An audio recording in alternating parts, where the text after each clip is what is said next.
예시한 우리 하나님의 말씀은 고린도전서 5장입니다. 고린도후서 5장입니다. 고린도후서 5장 1절부터 10절 말씀까지 제가 봉독을 해드리도록 하겠습니다. 고린도후서 5장 1절부터 10절 말씀까지가 되겠습니다. 만일 땅에 있는 우리의 장막집이 무너지면 하나님께서 지으신 집 곧 손으로 지은 것이 아니요 하늘에 있는 영원한 집이 우리에게 있는 줄 아느니라. 참으로 우리가 여기 있어 탄식하며 하늘로부터 오는 우리 처소로 덧입기를 간절히 사모하노라. 이렇게 입음은 우리가 벗은 자들로 발견되지 않으려 함이라.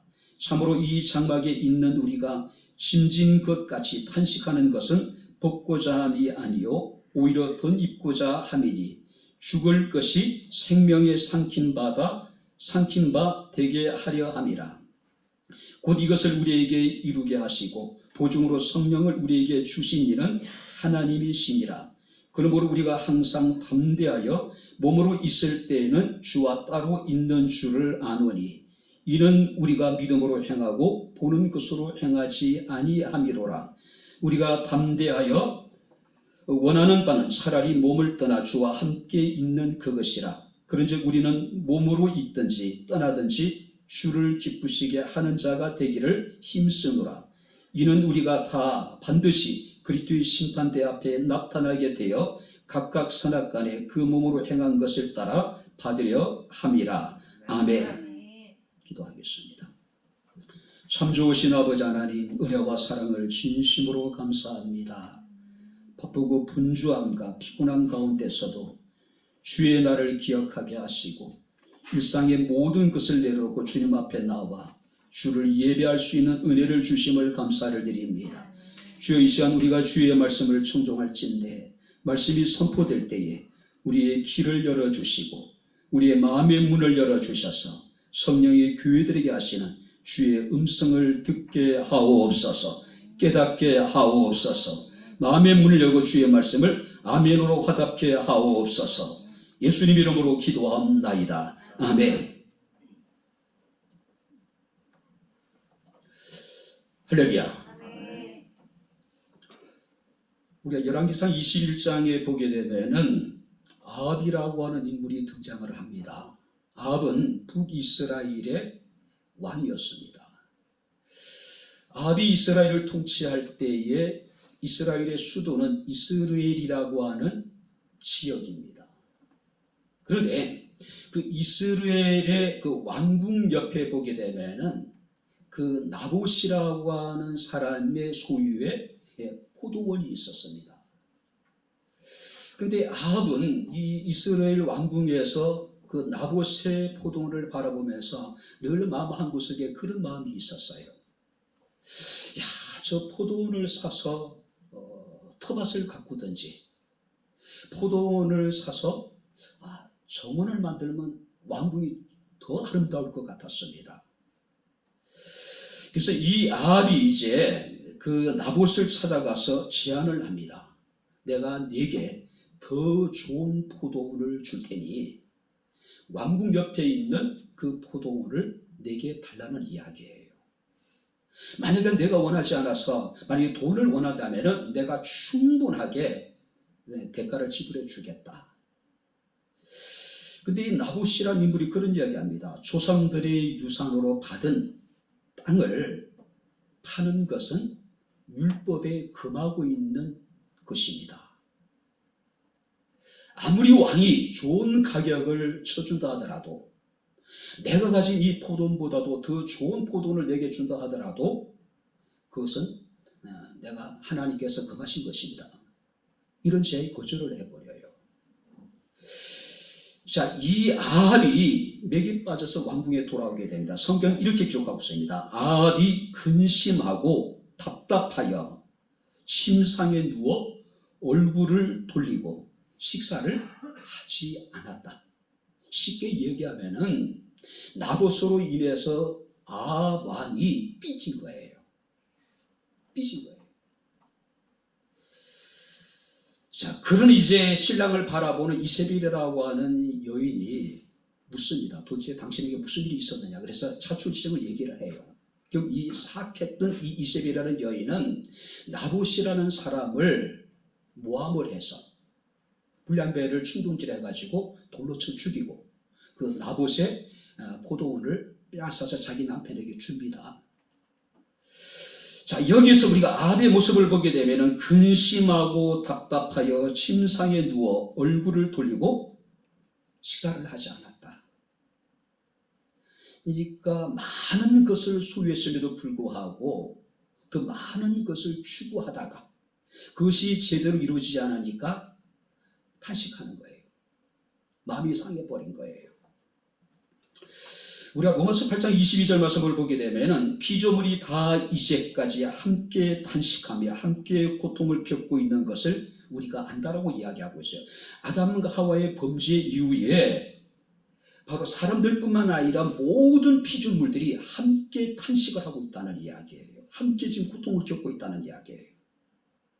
자, 문제는 우리가 지금 탄식하고 있는 이유가 과연 옳은 것인가? 우리가 세상의 것으로 인해가지고 탄식하고 우리는 세상의 것들로 인해가지고 마음이 상해 있는데 과연 그것이 영혼을 위한 것인지 아니면 잠시 평안함과 쾌락을 위한 것인지 우리의 탄식이 정말 영적인 것인지 아니면 육체에 속한 것인지를 한번 깊이 생각해 봐야 된다는 이야기예요. 우리는 날마다 그의 나라와 그 의를 구한다 하지만은 실제적인 우리의 주 관심은 뭡니까? 육체에 속한 것들이에요. 땅에 있는 것들이에요. 그것 때문에 우리는 마음이 상하고 그것 때문에 탄식하고 그것 때문에 좌절하고 절망하고 그것 때문에 세상을 다 잃어버린 것처럼 우리는 고개를 숙이고 낙심할 때가 얼마나 많은지 모릅니다. 우리 그리스도인들은요, 하나님의 나라의 가치를 아는 사람들입니다. 그래서 사도 바울은 우리에게 이르기를 예수 그리스도를 아는 지식이 가장 고생이었기 때문에 자신이 소유했던 모든 것들을 다 배설물로 여긴다라고 이야기하고 있어요. 가치 없는 것으로 돌아볼 의미가 없는 것들이라고 이야기하고 있는 거예요. 자, 우리가 이제 본 말씀을 보게 되면은 이제 사도 바울은 고린도교회 성도들에게 이제 1절에 보게 되면은 현재 우리의 몸의 상태와 부활 이후에 우리의 영광스러운 몸을 지금 여기에 대조하고 있습니다. 그리고 2절부터 4절 말씀을 보게 되면은 현재 탄식 상황과 미래 부활에 대한 소망을 지금 대조하고 있어요. 그리고 이제 5절 말씀을 보게 되면은 부활과 관련한 하나님과 성령님의 역할에 대해서 우리에게 소개를 하고 있습니다. 그리고 이제 6절부터 10절 말씀을 보게 되면은 부활에 근거한 우리의 현재 소망, 그리고 부활에 대한 소망을 가지고 살아가는 우리 성도들의 삶이 어떠해야 될 것인가를 우리에게 지금 교훈해 주고 있습니다. 자, 6절부터 10절 말씀을 보게 되면은 자, 부활의 소망을 가진 그리스도인들의 개인적인 소망과 그 소망에 근거한 실제적인 우리의 삶이 우리가 어떻게 되어야 될 것인가를 지금 교훈해 주고 있는 거예요.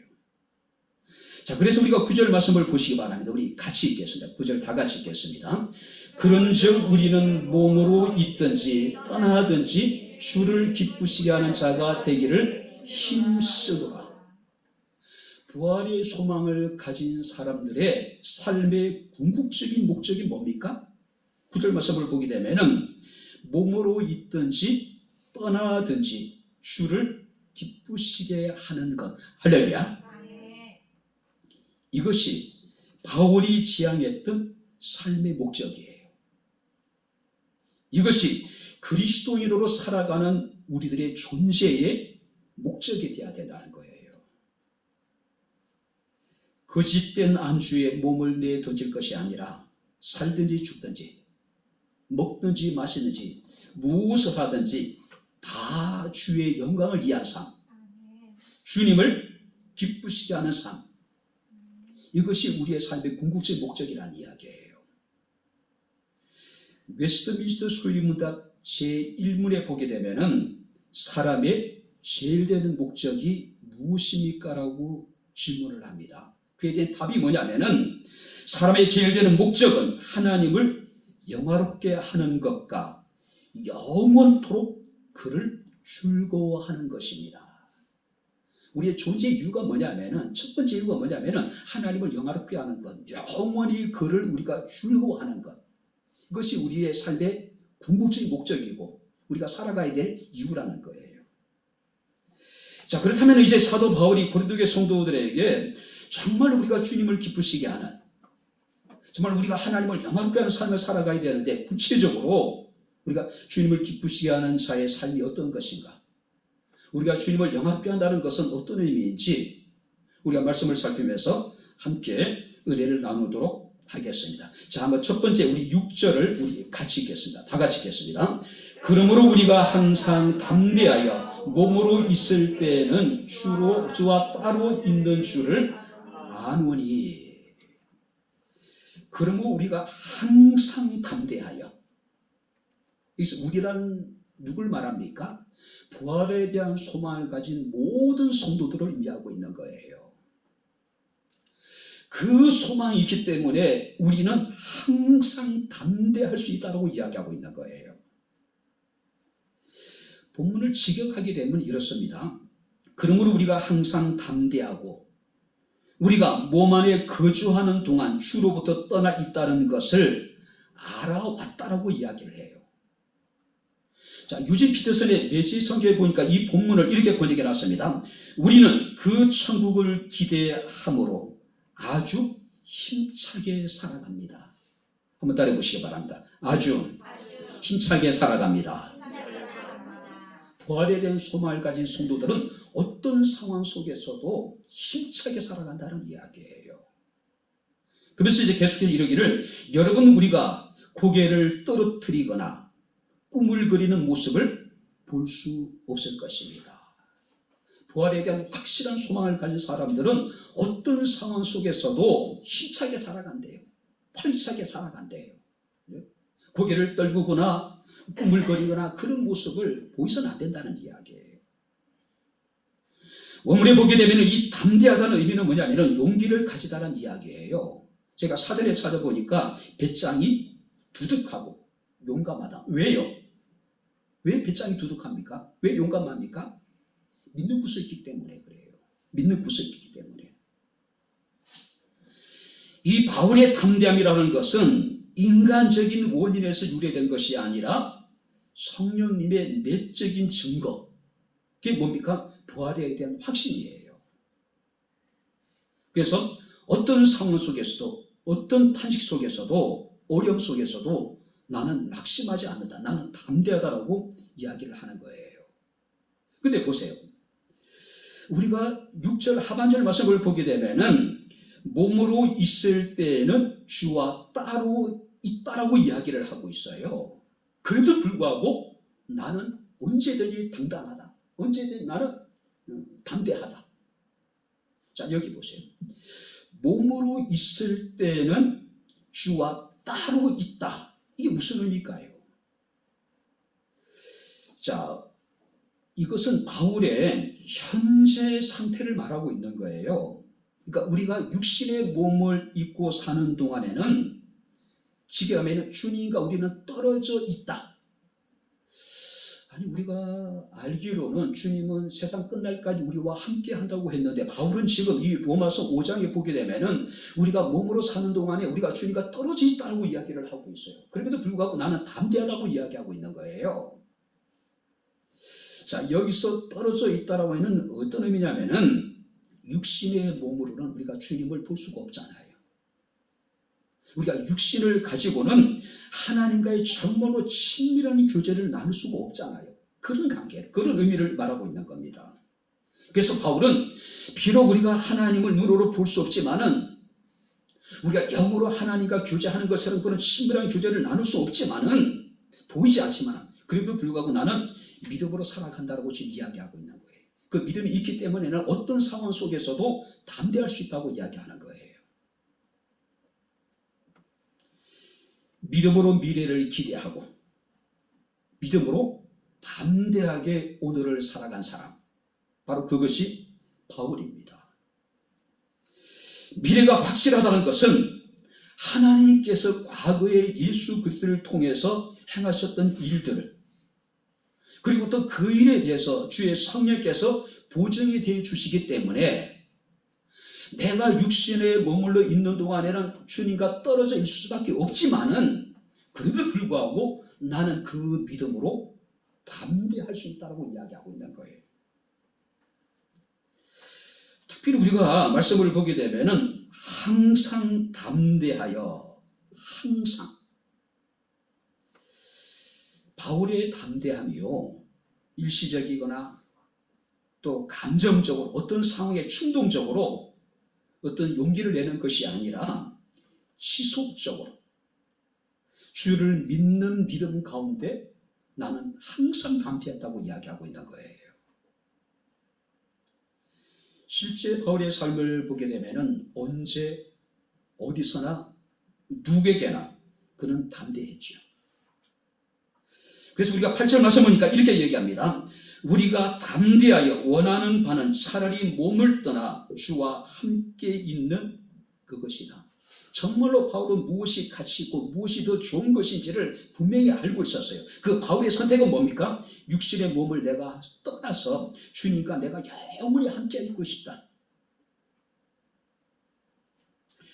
영광스러운 부활의 몸으로 주님과 영원한 내가 교제를 누리고 싶은 것이 이 바울의 선택이에요.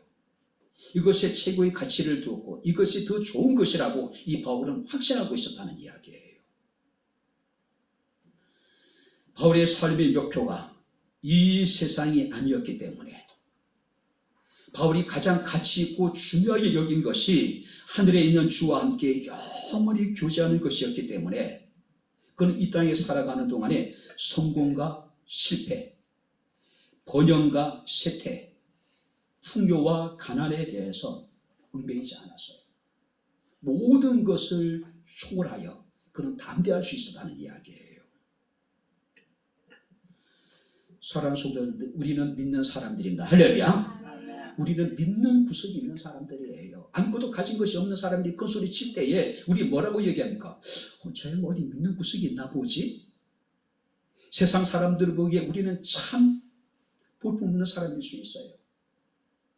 세상 사람들이 볼 때 우리는 별 볼 일 없는 사람일 수 있을 수 있어요. 그러나 우리가 활기차게 하루하루를 살아갈 수 있는 것, 우리가 어떤 환경에서도 담대할 수 있는 이유가 뭡니까? 우리에게 믿는 구석이 있어요. 그 믿는 구석이라고 하는 것은 뭡니까? 예수 그리스도께서 행하셨던 놀라운 구속의 은총. 그래서 그의 부활의 첫 열매가 된 그를 통해서 우리가 다시 부활하게 될 것이라고 하는 분명한 확신, 이것이 우리가 믿는 구석이 있는 거예요. 그리고 마지막 날 우리는 영광스러운 부활의 몸으로 주님과 함께 영원히 교제를 나눌 수 있기 때문에 우리 그걸 항상 담대할 수가 있는 거죠. 열왕기상 15장 9절부터 15절 말씀을 보게 되면 아사라는 인물이 등장을 합니다. 이 아사가 대대적인 개혁을 실행을 해요. 첫 번째가 뭐냐면은 유다 땅의 모든 동성애 자들을 추방해요. 추방을, 동성애 자들. 이 동성애라고 하는 문제는요, 창세기에서부터 등장을 해요. 로마서에서도 등장을 합니다. 남자가 남자를 순리대로 취하지 않고, 여자를 순리 취하지 않고 영리대로 취하는, 이게 동성애를 말하는 거예요. 소돔과 고모라가 멸망을 받던 이유 가운데 하나도 결국 동성애예요. 자, 아사는 예루살렘의 동성애 자들을 다 추방을 해버려요. 공공연하게 행해졌던 동성애. 두 번째는 뭐냐면은 조상들의 우상들을 없애버립니다. 세 번째가 뭐냐면은 그 아사의 모친이었던 마가라고 하는 여인, 그러니까 태우가 되겠죠. 자신의 모친이었던 마가라고 하는 태우가 아세라라고 하는 우상을 만들어서 섬기는 모습을 보고 아사가 자기 어머니를 태우의 위에서 폐위시켜버려요. 그리고 어머니가 만들었던 그 아세라 상을 시냇가에 가서 불살라버립니다. 우리 역사에도 보게 되면은 왕이 어머니를 폐위시키는 일이 있었죠. 결국 반정으로 해가지고 비참한 종말을 맞이하게 됩니다. 굉장히 부담스러운 일이에요.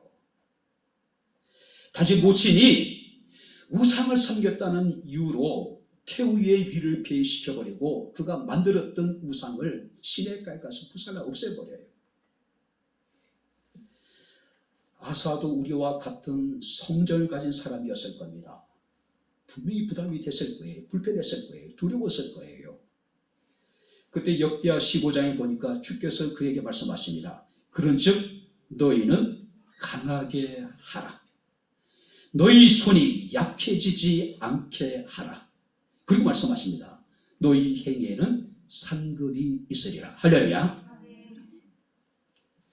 언제든 우리가 담대해야 될 이유가 바로 여기에 있는 거예요. 그가 어머니든 간에 그가 누구이든 간에 하나님보다 우선할 수 있는 그 세상에 아무것도 없다는 이야기예요.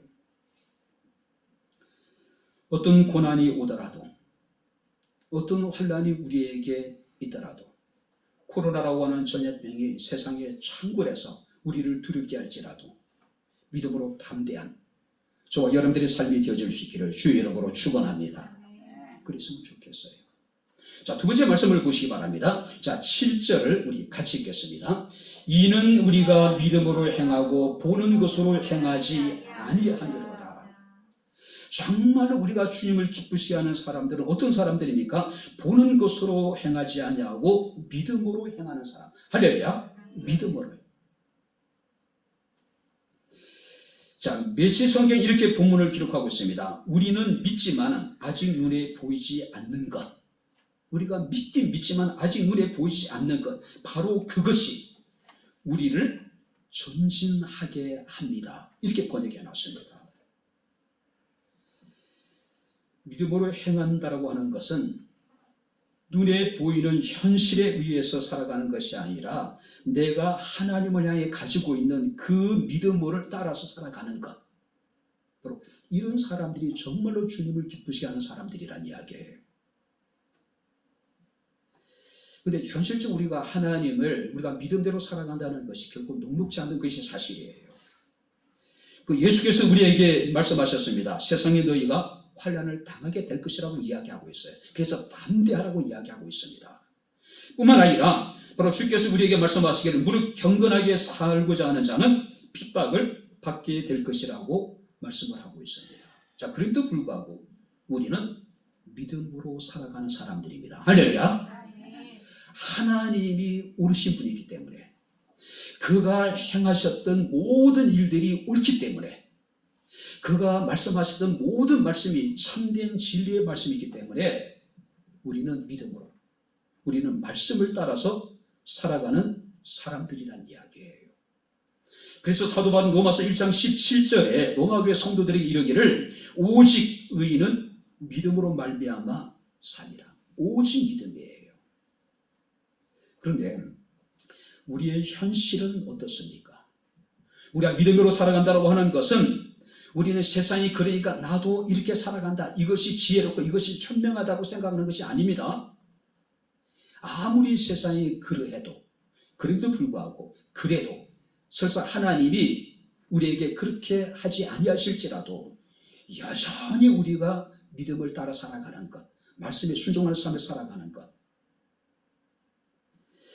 창세기 5장에 보게 되면 노아라는 인물이 등장을 합니다. 노아가 살던 시대상에 대해 성경이 이렇게 기록하고 있습니다. 사람의 죄악이 세상에 가득했다. 그 마음으로 생각하는 모든 계획이 항상 악했다. 여호와께서는 땅 위에 사람 지으셨음을 한탄하시고 마음에 근심하셨다. 그래서 하나님께서는 당신이 지으신, 당신이 창조하신 세상의 모든 생명 있는 것들을 지면에서 쓸어버리시기로 작정을 하셨어요. 자, 여기 보세요. 죄악이 관영하고 사람들의 생각하는 모든 계획이 악해서 하나님이 한탄하시고 하나님이 근심하실 수밖에 없는 그런 시대. 이런 시대에 우리가 믿음을 따라 살아간다는 것은 결코 쉬운 일이 아닐 겁니다. 불가능한 일이에요. 이런 시대에 우리가 하나님의 은혜를 입는다는 것은 현실적으로 불가능해요. 자, 그런데 창세기 5장 8절에 성경 이렇게 기록하고 있습니다. 그러나 노아는 여호와께 은혜를 입었더라. 그러나 정말로 믿음대로 살아간다는 게 너무 힘들고 고통스럽고, 하나님이 세상을 보셨을 때 하나님께서 한탄하시고 하나님께서 근심하시고 하나님이 오죽하셨으면은 당신 손으로 지으신 세상의 모든 생명체들을 지면에서 썰어버리시기로 작정을 하실 정도로 세상은 타락해 있었단 말이에요. 그리고 불구하고 그런 시기에 노아는 여호와께 은혜를 입었대요. 히브리서 11장 말씀을 보게 되면 믿음으로 노아는 아직 보이지 않는 일에 경고하심을 받아서 경외함으로 방주를 준비하여 그 집을 구원하였으니 이로 말미암아 세상을 정죄하고. 자, 여기 보세요. 노아가 믿음으로 방주를 예비하여 자신의 집을 구원함으로 그는 믿음으로 지금 세상을 정죄하고 있대요. 믿음으로 그 시대 사람들을 정죄하고 있대요. 자, 무슨 얘기입니까? 많은 사람들은 요즘은 믿음을 따라 살아가는 것이 불가능하다고 이야기합니다. 말씀대로 살아가는 것이 불가능하다고 이야기를 해요. 안 된다라고 스스로 체념해 버릴 때가 얼마나 많은지 몰라요. 그런 불가능한 시대에 노아는 믿음을 따라 살아갔습니다. 할렐루야. 노아는 하나님께 은혜를 입었대요. 하나님은 지금 노아를 통해서 세상을 지금 정죄하고 있대요. 저 노아를 보란 이야기예요. 자, 여기 보세요. 우리가 한 인물을 평가할 때 두 가지를 우리가 반드시 우리가 생각을 해야 됩니다. 첫 번째는 뭐냐면은 한계인식이라는 게 있어요. 한계인식. 또 하나는 뭐냐면 가능인식이라는 게 있습니다. 한계인식이라는 게 뭐냐면은 도저히 어쩔 수 없는 상황. 제가 예전에 수요예배 때도 설교 중에 이 이야기를 했습니다. 우리가 일제강점기 때 우리가 그 강점기 말에 대대적으로 그 조선의 지성인들이 대거 친일로 돌았습니다. 하나같이 그들은 얘기를 합니다. 어쩔 수 없었다고 이야기해요. 신서종주라고 하는 사람은 그 얘기 하더라고요. 학도변을 끌려갈 것 같아서 친일을 했다. 또 신빈의 위협을 느껴서 친일을 했다. 어쩔 수 없다. 이것이 한계인식이에요. 그런데 만에 한용운 같은 경우는 끝까지 항일운동을 하잖아요. 끝까지 변절을 하지 않습니다. 그 외에도 수많은 사람들이요. 이걸 가능인식이라고 이야기를 해요. 어떤 사람들은 어쩔 수 없었다라고 스스로 한계를 지어놓고 자신의 행위에 대해서 우리는 핑계를 댑니다. 그러나 가능인식을 가진 사람들은 그런 중에도 어떻습니까? 자신의 정절을 지켜나가고 자신의 소신을 굽히지 않고 생명을 걸고 자기가 추구하는 그 진리를 쫓아가요. 많은 사람들은 지금요 한계인식에 사로잡혀 있는 거예요. 안 된다고 생각하는 거예요. 전위도 마찬가지고 학자들도 마찬가지고 우리 그리스도인들이 스스로 그리스도인이라는 한계를 지어놓고 나는 안 된다고 생각하는 시대가 그러니 어쩔 수 없다고 얘기하는 거예요. 하나님 바로 그런 시대에 노아의 그 믿음의 행위를 통해서 세상을 지금 정죄하고 있대요. 노아를 보란 이야기예요. 불가능하다고 생각하고 스스로 한계인식에 사로잡혀 있는 그들에게 가능인식을 가진 노아를 지금 하나님께서 지금 이야기하고 있는 거예요. 현대인들을 보게 되면, 특별히 젊은이들을 보게 되면요, 자신의 모든 문제를 사회의 구조적인 문제라고 여기는 사람들이 얼마나 많은지 몰라요. 그죠?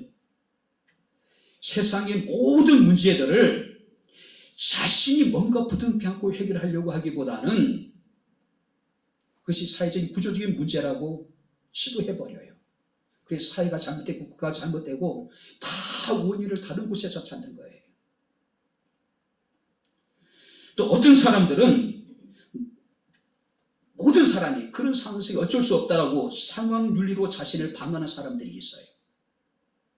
누구라도 그랬을 거라는 거예요. 그런 상황이라면. 또 어떤 사람들은 그래도 내가 누구보다 낫지 않느냐. 모든 것을 상대화시켜버린 사람들이 얼마나 많은지 몰라요. 신앙생활도 마찬가지입니다. 그죠? 요즘 세상의 말씀대로 살아간다는 게 얼마나 힘든지 불가능하다고 생각을 합니다. 사회 구조가 그렇고 우리를 둘러싸고 있는 모든 상황이 그렇고 어쩔 수 없다. 다 그렇다. 그렇게 생각하고 있는 거예요. 그런데 성경에 노아는 하나님의 은혜를 입었대요.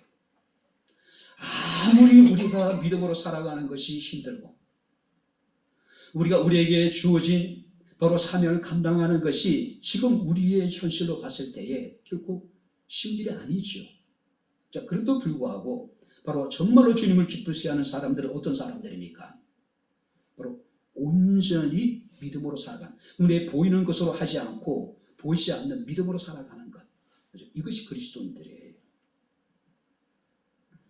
제약이 세상에 가득하고 그 마음에 생각하는 모든 계획이 항상 응했던 그 시대에 하나님께서 세상에 사람 지으셨음을 한탄하시고 마음에 근심할 수밖에 없었던 그 시대, 오죽하면 하나님이 당신이 창조하신 모든 생명체를 지면에서 썰어버리기로 작정하셨던 그런 시대에도 하나님의 은혜를 입은 사람들이 있었다는 사실이에요.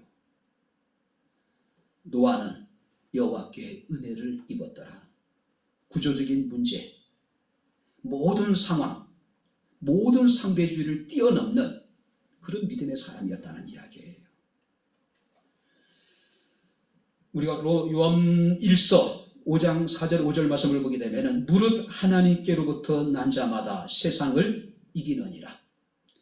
세상을 이기는 승리는 이것이니 우리의 믿음이라고 이야기하고 있습니다. 아무리 세상이 험하고 정말로 믿음을 지켜나가는 것이 힘들더라도 믿음만 있다면 능히 우리는 세상을 이길 수 있다는 사실을 믿으시기 바랍니다. 할렐루야. 믿음으로.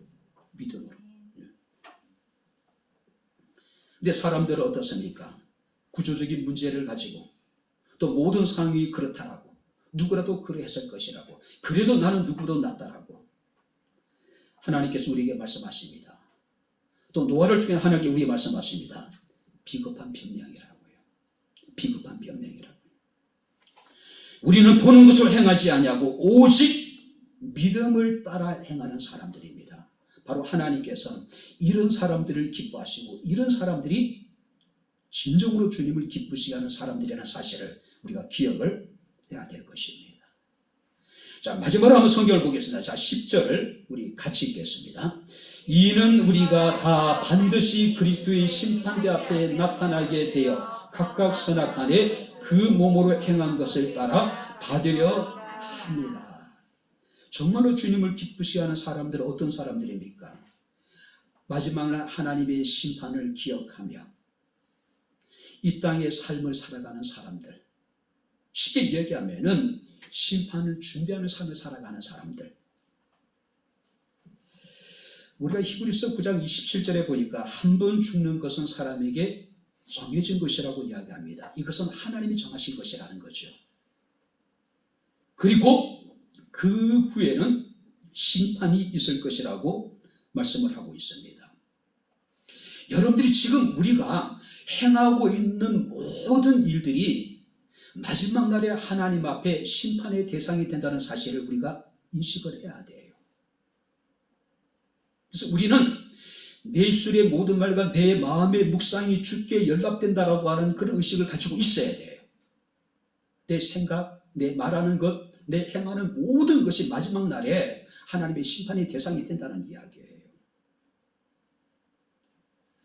사도 바울은요, 그런 하나님의 심판을 인식하고 살았기 때문에 그런 세상에서 사람들의 평가와 사람들의 판단에 대해서 그는 개의치 않았어요. 그래서 로마서 4장 3절 5절 말씀을 보게 되면은 너희에게나 다른 사람에게 판단받는 것이 내게는 매우 작은 일이라. 자, 이게 보세요. 우리는 사람들의 평가, 나를 바라보는 사람들의 그 인식에 대해서 굉장히 예민해요. 그죠? 그리고 우리는 견디지 못해요. 근데 바울은 이야기합니다. 나는 너희에게나 다른 사람들에게 판단을 받는 것은 내게 매우 작은 일이다. 아무런 의미가 없는 것이라는 이야기예요. 그래서 이야기합니다. 나도 나를 판단하지 않겠다라고 이야기를 해요. 왜요? 다만 나를 심판하실 이는 주님이시라. 할렐루야. 사람들이 나를 알아주지 않고 인정해주지 않고 나에 대해서 때로는 뒤에서 불편한 이야기를 한다 하더라도, 나에 대해 사람들이 어떤 평가를 하더라도 바울은 그것에 대해서 개의치 않겠다는 이야기예요. 자기 자신에 대해서 자기 자신도 판단하지 않겠다, 스스로도 판단하지 않겠다는 이야기예요. 왜요? 나를 판단하실 이는 오직 주님밖에 없으시기 때문에. 이런 이야기합니다. 때가 이르기 전 곧 주께서 오시기까지 아무것도 판단하지 말아라.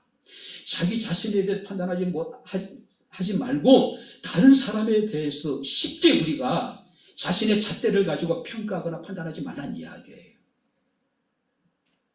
왜냐하면 그가 어둠에 감춘 것들을 드러내고 마음의 뜻을 나타내시리니 그때 각 사람에게 하나님으로부터 칭찬이 있을 것이다.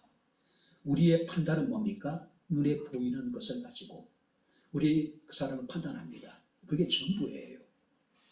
그런데 우리를 심판하시는 주님은 바로 우리가 어두운 가운데 감추어져 있는 것, 드러나지 않는 것들을 다 하나님께서는 감찰하시고, 그리고 우리의 행한 모든 일에 대해서 하나님께서는 심판하실 것이기 때문에 바울은 사람들의 평가, 또 사람들의 판단, 또 자기 자신에 대해서도 스스로 내가 판단하지 않겠다고 이야기합니다.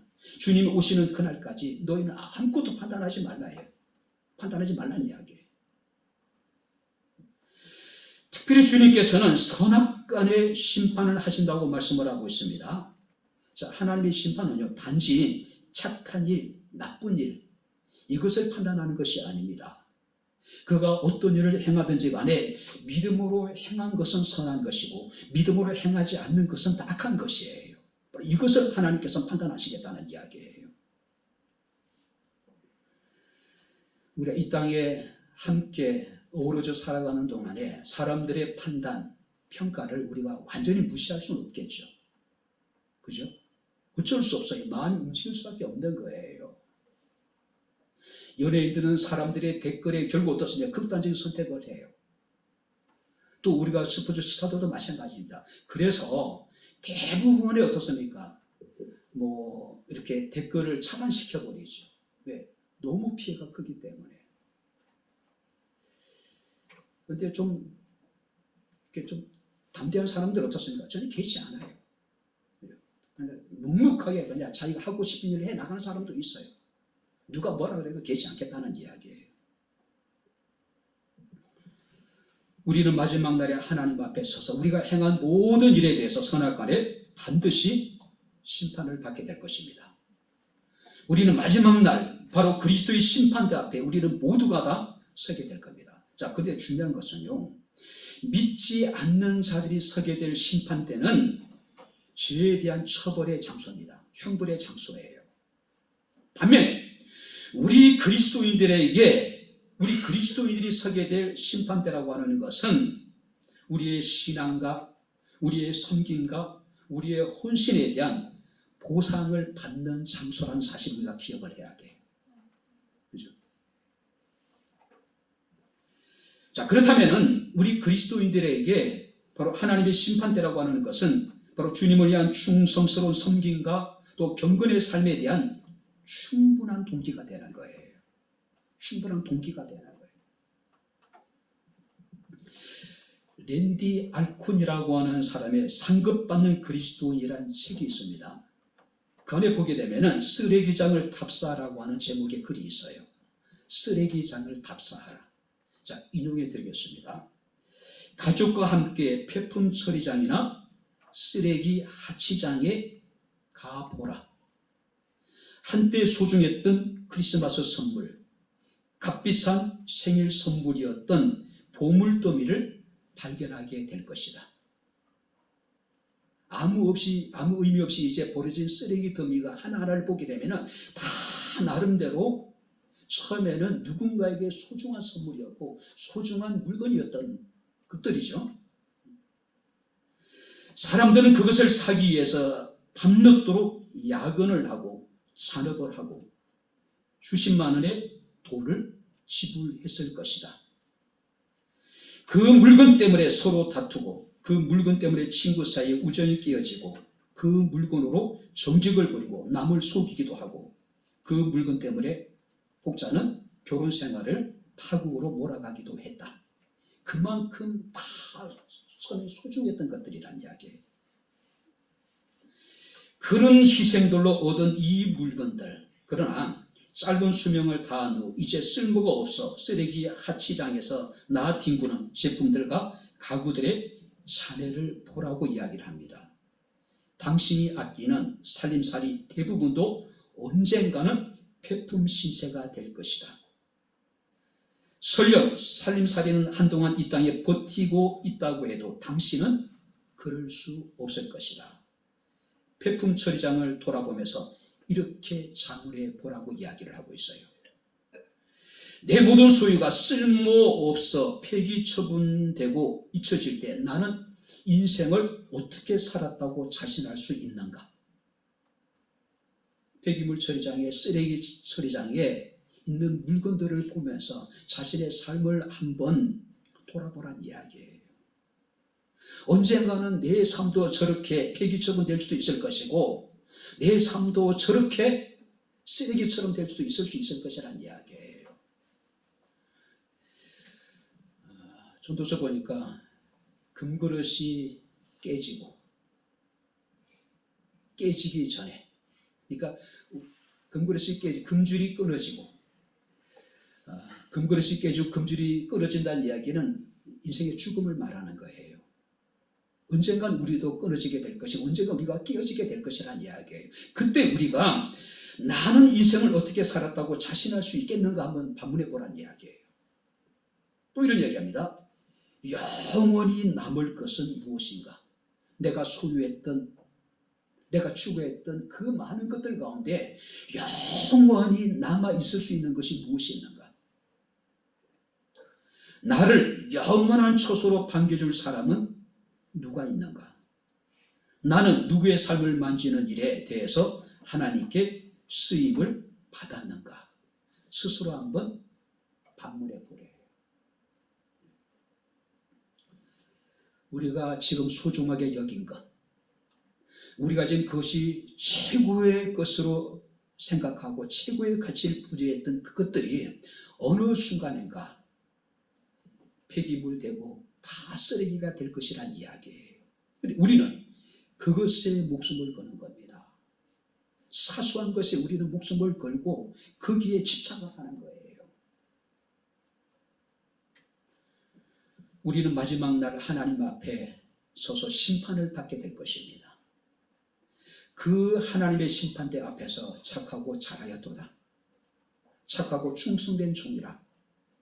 바로 내가 작은 일에 충성하였으므로 내가 네게 큰 일을 맡기겠다라고 하는, 나의 즐거움에 참여하라고 하는 주님의 칭찬을 받을 수 있는, 정말로 주님을 기쁘시게 할 수 있는 저와 여러분들의 삶이 될 수 있기를 주의 이름으로 축원합니다.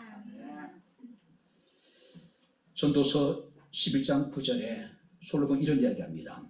청년들이여 어린 때를 즐거워하며 내 청년의 날들을 마음에 기뻐하며 마음에 원하는 것들과 내 눈이 보는 대로 행하라.